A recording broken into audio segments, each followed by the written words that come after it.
آلام العضلات قد تكون نتيجة لمجموعة من العوامل المتداخلة، وقد تتفاوت من آلام حادة مؤقتة إلى آلام مزمنة مستمرة. فيما يلي تفصيل أدق لكل سبب محتمل لألم العضلات، مع توضيح كيفية تأثيره وطرق الوقاية والعلاج. 1. الإجهاد العضلي والتدريبات المكثفة. التدريبات الرياضية الشديدة تؤدي التمارين الشاقة مثل رفع الأوزان الثقيلة أو الركض لمسافات طويلة إلى تلف الألياف العضلية مؤقتاً، ويقوم الجسم بإصلاحها لاحقاً، مما يؤدي إلى بناء عضلات أقوى. لكن هذا الشد قد يسبب ألماً يعرف بتأخر ألم العضلات، الذي يحدث عادة بعد 24 إلى 72 ساعة من التمرين. تكرار التمارين دون فترات راحة كافية. إجهاد العضلات بشكل متكرر دون وقت كاف للتعافي يمكن أن يؤدي إلى التهابات في الأنسجة العضلية أو الأوتار المرتبطة بها. العلاج والوقاية: إعطاء العضلات فترة من الراحة بين التدريبات المكثفة، ممارسة تمارين الإحماء والتمدد قبل التمرين، استخدام كمادات باردة على المناطق المؤلمة لتقليل الالتهاب. المرض الذي يصيب الأشخاص الذين يجلسون لساعات طويلة دون حركة، خاصة أمام الكمبيوتر أو أثناء السفر، يمكن أن يعانوا من تشنج وآلام في العضلات نتيجة لضعف تدفق الدم إلى العضلات.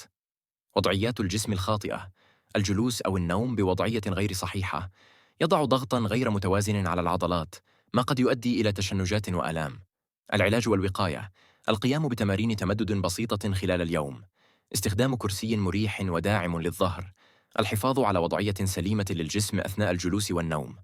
المرحلة الثالثة: التعرض للإصابات العضلية المباشرة، الالتواءات والكدمات. تحدث عادة نتيجة لحوادث مثل السقوط أو التواء المفاصل، مما يؤدي إلى تمزقات صغيرة في الألياف العضلية. التمزق العضلي قد يحدث نتيجة حركات مفاجئة أو مفرطة مثل الجري السريع أو القفز.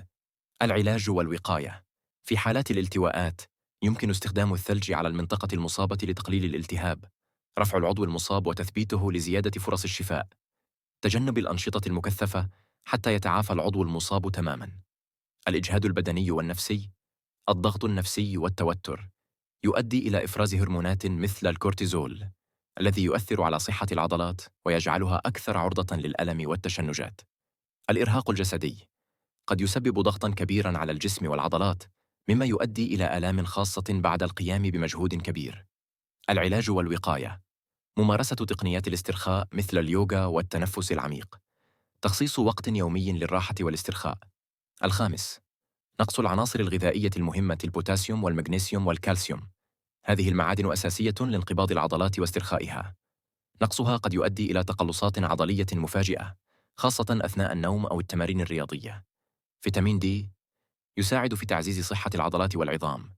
نقصه قد يؤدي إلى آلام مزمنة وضعف في العضلات. العلاج والوقاية: تناول نظام غذائي متوازن يحتوي على هذه العناصر الأساسية، تناول مكملات غذائية عند الحاجة وبعد استشارة الطبيب، شرب كميات كافية من الماء للحفاظ على توازن السوائل في الجسم.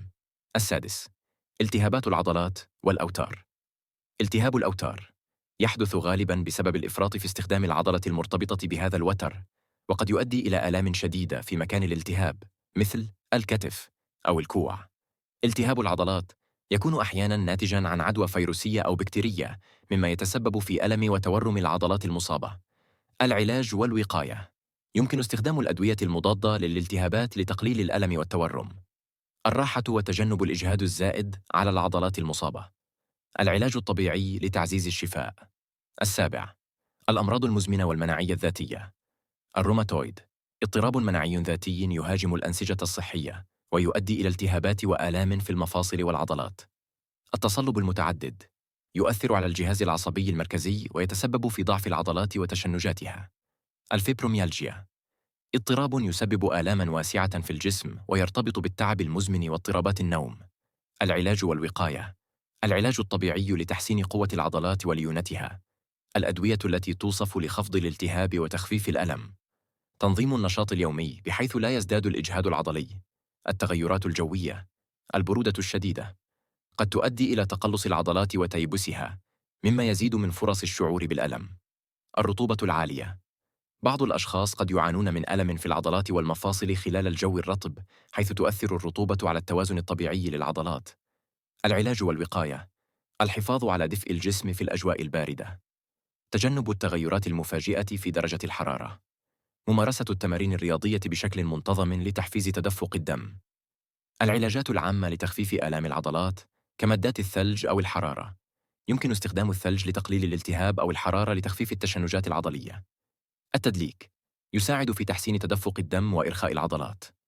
الراحة والنوم الكافي.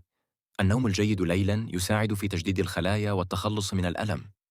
العلاج الطبيعي يساعد في تقوية العضلات وتصحيح وضعيات الجسم لتجنب الألم المتكرر. هذه الإجراءات تساعد بشكل كبير في الوقاية من آلام العضلات وعلاجها، كما أن استشارة الطبيب مهمة في حالة استمرار الألم لفترة طويلة. إذا أعجبكم الفيديو لا تنسوا الإعجاب والاشتراك في القناة وتفعيل الجرس لتصلكم إشعارات بكل جديد. شكراً لكم على المشاهدة ونتمنى لكم صحة جيدة وحركة أفضل. كان معكم دكتور أحمد رؤوف الشلوفي، استشاري جراحة العظام والمفاصل والعمود الفقري،